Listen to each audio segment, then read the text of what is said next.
Goeiemôre liewe vriende.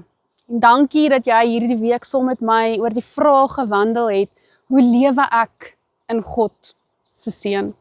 Gister het ons die priesterslike seën in Numeri afgesluit. So vanoggend kom ek vir jou met 'n seën uit die Nuwe Testament.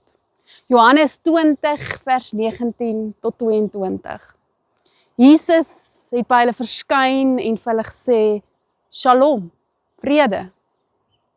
Hy groet sy disippels met hierdie woorde. Sy disippels is bang want Jesus is dood.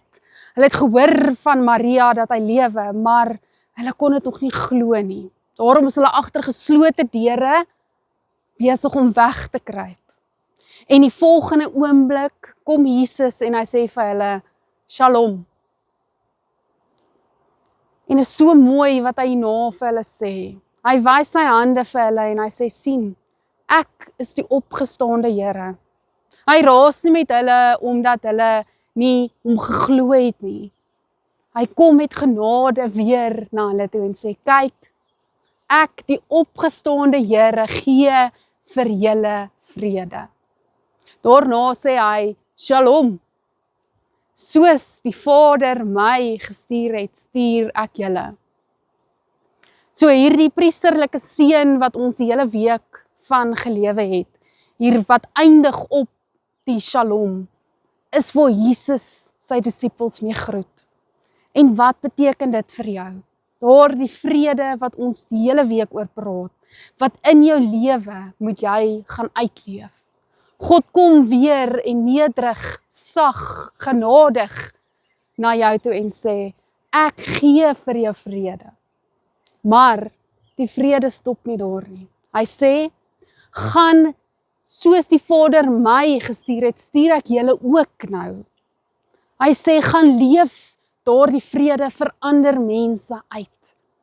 Gaan wys vir mense hoe om vreedsaam te lewe. Hoe om in hierdie moeilike deurmekaar wêreld in vrede te kan lewe. Want dit kan nie gebeur as jy dit nie in God se hand doen nie.